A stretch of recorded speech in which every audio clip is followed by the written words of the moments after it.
Viking back. Today we're back with another Panda Indie Studio shooter. We're taking a look at Red Death, which is the prequel to the whole Project Starship series.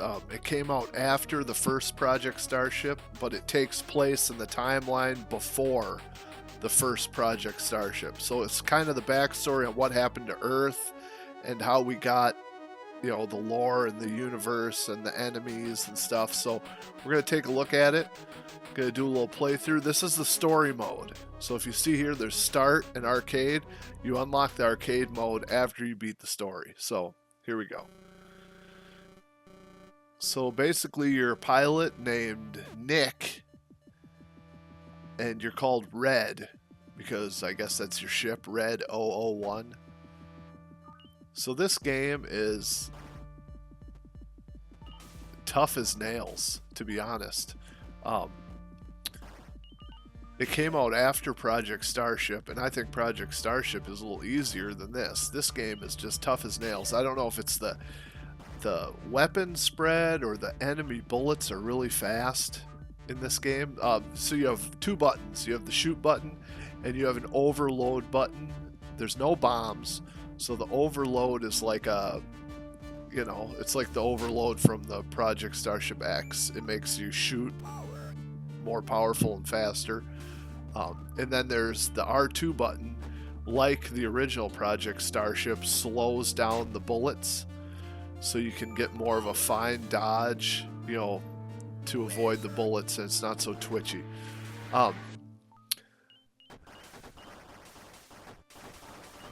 So you're basically fighting on Earth here. Earth is getting attacked by some unknown evil and creatures and monsters, and you and your commander, who talks to you via the radio or whatever during the dialogue scenes, is kind of trying to figure out what's going on. So that's kind of where we're at. So this in Project Starship and Project Starship X, the Earth has been destroyed. So, and you're trying to get back to Earth or whatever. But so here we go. Here's the first boss. Kick on my overload and you just melt him. Look at that. Kicked on my overload and he was just done. So the overload is cool, but man, the penalty when you take a hit, I feel like it should give you overload, but it ends up taking your meter away. So if you take a few hits early on, you're kind of screwed. And this game, I believe, is only 3 levels. So it's short and sweet, but hard as hell. So if you got these lasers at this point, you're in pretty good shape.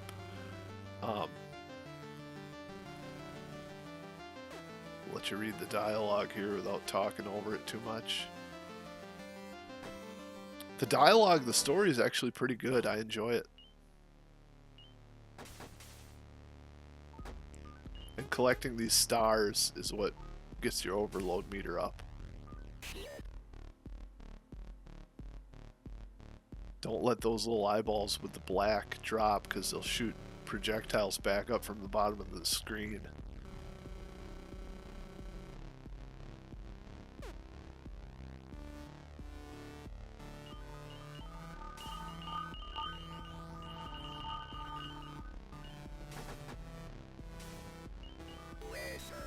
I prefer the laser to the missiles, but I might have to check the missiles out a little more. They might do more damage, I don't know.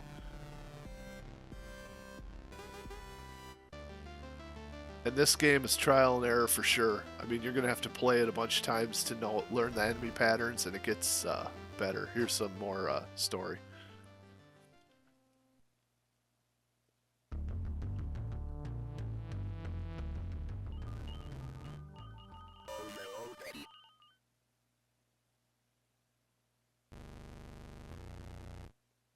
So this is...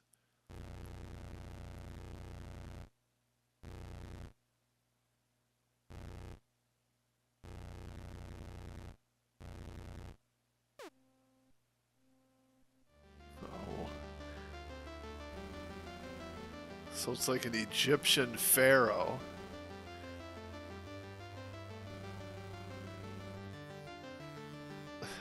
you read the text on there, it's pretty good.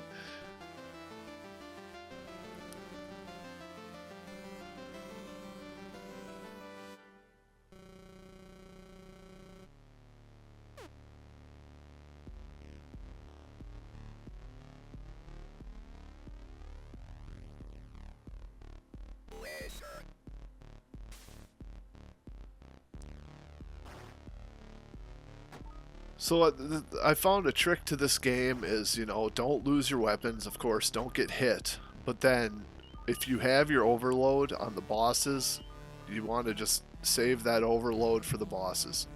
Don't waste it on the regular enemies.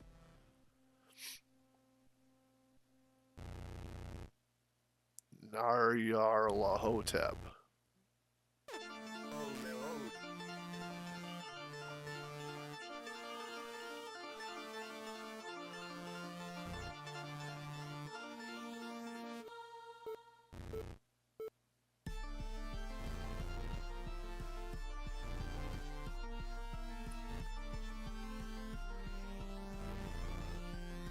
But this is definitely, I think if you're a fan of the Project Starship series and Panda Indie Studio games, that you should definitely give this a try, so that you get the whole backstory. And then, when you beat the game, you unlock an arcade mode. I'll make a video of that at some point, and that's pretty fun. I would argue it might be funner than the main game, just because the main game is linear. The enemy patterns are always the same and whatnot, and the arcade mode is like randomized, so all the enemies, bosses, and levels are like randomized, and it's like an endless loop, and you go for high score. So that's I think worth playing. We'll get back into the story here. So you just killed the physical form of the pharaoh.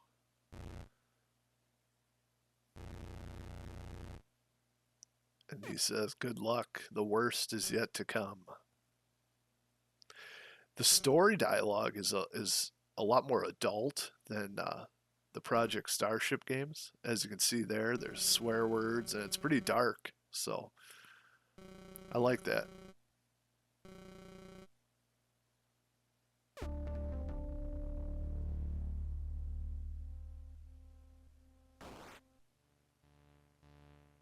Now, this is reminiscent of a Project Starship X level. If you know, the sun level where the sun's on the left, it's like sucking you in. You got to fight gravity and try to survive. So it said the United Nations is evacuating Earth, but they're not in the plan. Your wife got a ticket for the space shuttle, and she left you a message. Nick, I wish there was something I could do. I'll call our daughter Gwen as you wanted. So, with that little sentence there, Gwen from Project Starship is this guy's daughter. You find out.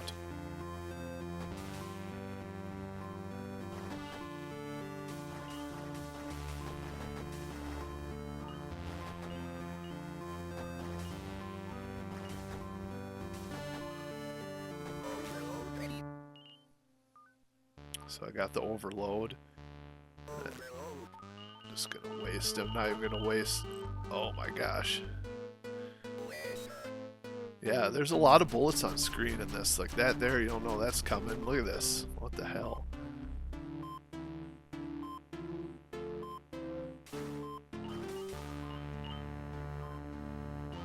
Don't forget about that R2 button. That when you push it, you can see I got the little crosshairs around my ship, and it makes you kind of fine dodge, slows your movement speed. You need to utilize that.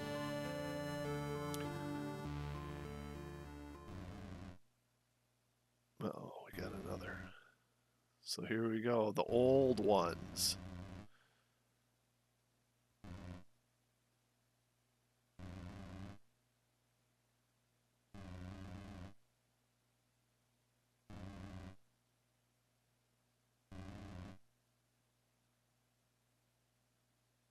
So he said he's not going to fight me, someone else will.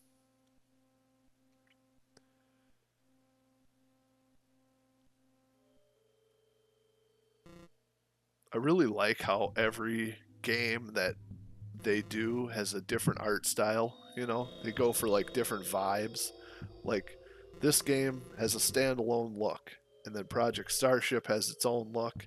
Project Starship X has its own look, and so on. It just continues on with all their games. It's never like they are just reusing assets for the most part, you know. I mean, the enemies kind of go, you know, the eyeballs and the, you know, they're in a lot of games. The squid stuff, all that is in the game, but it's like it feels like every game they try something different, which is awesome.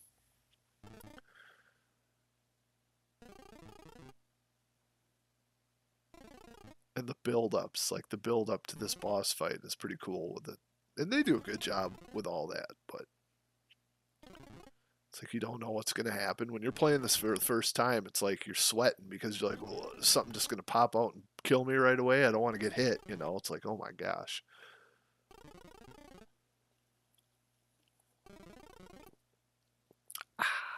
Taking a drink. So I got 2 lasers. I'm feeling pretty good about this.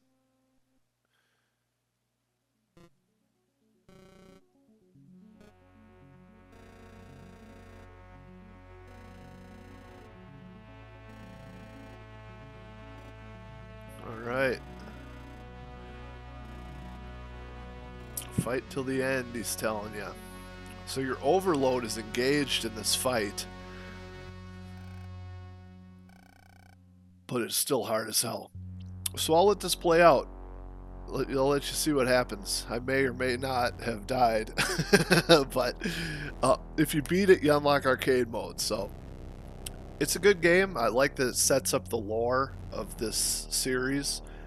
And like I said, you know, some of my other videos, these games are my favorites. So just the art style and the way they do them and the gameplay and everything, just really great games. So hope you like this video. I'll let this play out. See you in the next one. Viking out of here. Bye.